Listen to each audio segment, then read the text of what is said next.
So this presentation is on the next component of the SIOP model, practice and application.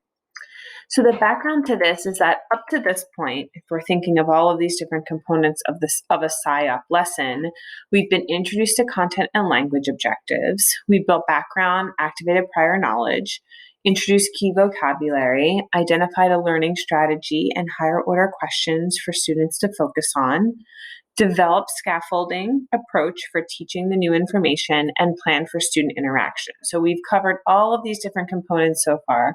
And if we're thinking of a SIOP lesson, all of these different components have been established already within the lesson. So in our next component, the practice and application component, the teacher is giving students a chance to practice with the new material and demonstrate how well they're learning it. So practice and application, we know this, help people master skills. And so this step is really important now because we are allowing our students to begin to master the skills.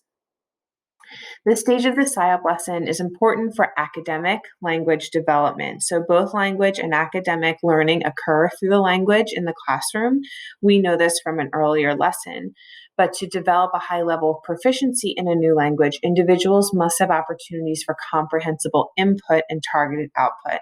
So that means that throughout the lesson, we need to be allowing students to recall on prior knowledge and then provide them with new information so that they're getting that input, but then also carefully think of and plan for activities where they have to then use the language and use that information, and that's the targeted output. With English language learners, we're especially looking to see that they're practicing with their oral language and written language especially. So teachers need to carefully choose the activities they include in their lessons. Some activities may build foundational language knowledge. Some activities must strengthen students' progress in meeting or mastering the content and language objectives. And then other activities must advance student proficiency in using English.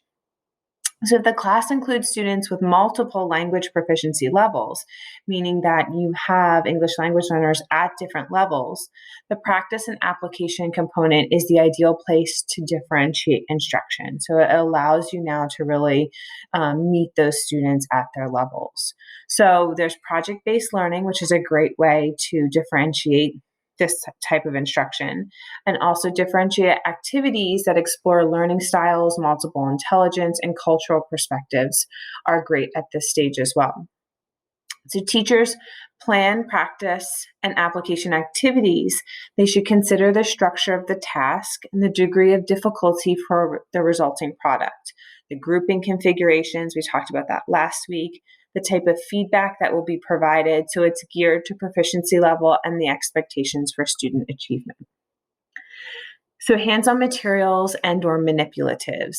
Students have a greater chance of mastering content concepts and skills when they're given lots of different opportunities to practice in relevant and meaningful ways. And when practice includes these hands-on experiences and manipulatives, we know that these sessions, this time that students are practicing, is much more enhanced.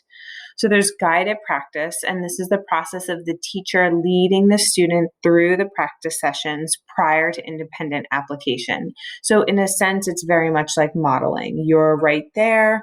The student may be practicing, but you're maybe giving them the directions so that the next time they do it, they're much more successful independently. New material should be divided into meaningful parts during guided practice, and then each part should be introduced. Short, intense practice periods with the content should then occur, and then previously learned material should be reviewed periodically with additional practice periods. So some very specific feedback then allows students to know that they're doing well. So we want to make sure that we're always giving feedback along the way.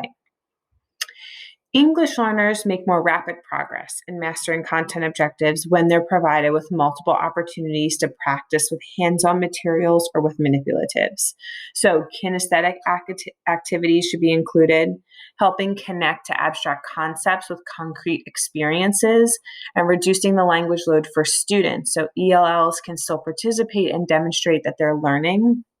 This is touched on a little bit in the other presentation for this week, especially when we're talking about math and science and using those materials and manipulatives. It really does lower the effective filter because that demand of using the language is now taken away, and students can still demonstrate their understanding of the content without that burden of the language.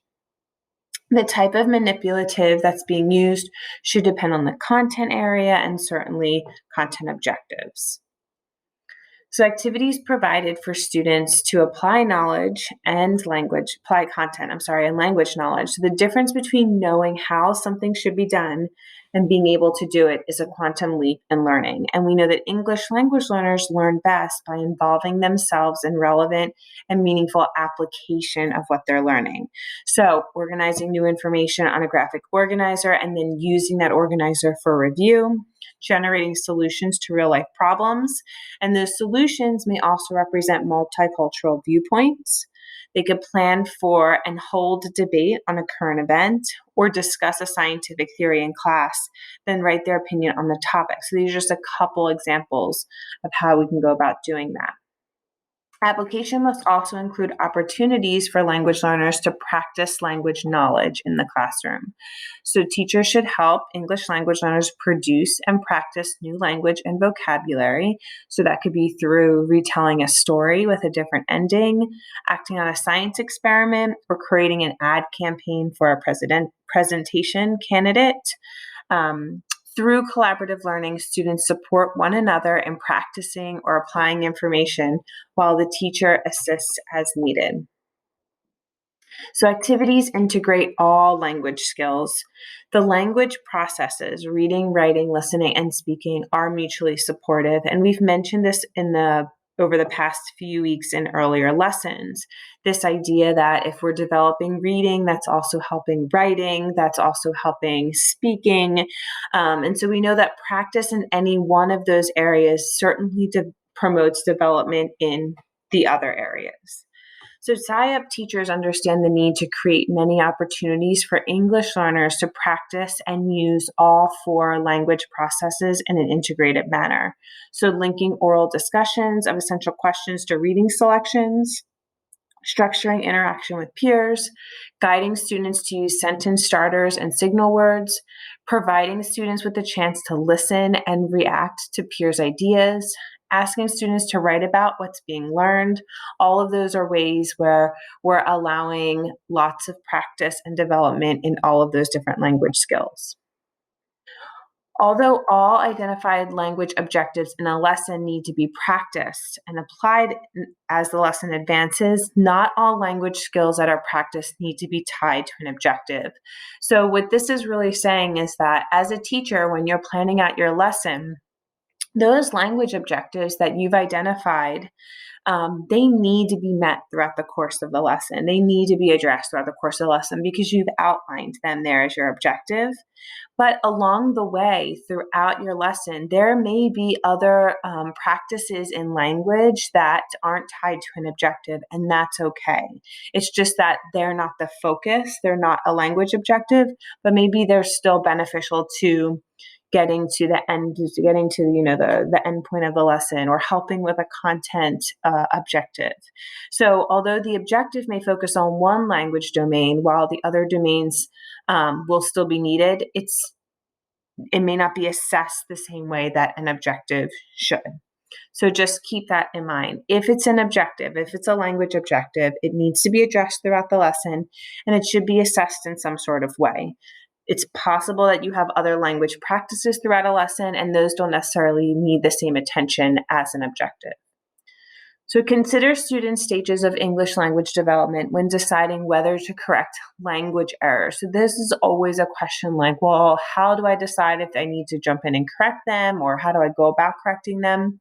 So I always encourage teachers to review the WIDA can-do descriptors. They very clearly outline what an English language learner can do based on their language proficiency level. And then I always say, if the error is impeding communication, you gently want to redirect students, correct them by either restating the sentence in a proper form or asking the student what they meant with a restatement. It's a gentle way of reminding them how they can go about phrasing it or using the correct vocabulary if they've misused vocabulary. So, in summary, with any type of new learning, students need practice and application of newly acquired skills to ensure mastery of content concepts. Teachers should plan a variety of hands on activities and materials, including manipulatives and movement, to enable students to forge connections between abstract and concrete concepts in a less language dependent way. And when teachers create application activities to extend learning, they should be sure to relate the activities to both the language and content objectives.